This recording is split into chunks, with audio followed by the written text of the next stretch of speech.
na kami nag-aaral, na nalipat po kami dito.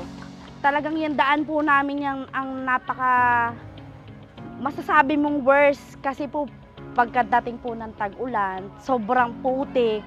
Dati po, tricycle lang po yung nakakapasok dito. Wala pong ibang sasakyan na nakakapasok kasi po puro putik talaga.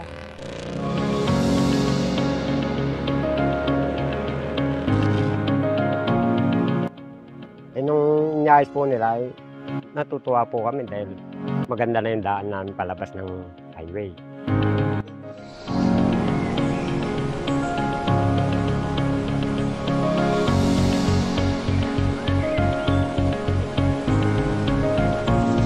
Ngayon po na isa na akong magulang na maayos na po yung daan na dinadaanan ng mga anak namin papasok po ng school. Kumbaga hindi na po kami nahihirapan or nangangamba na madulas po sila or maputikan pagdating po ng umuulan. Maglakad man po sila galing sa labas, papasok dito sa may amin.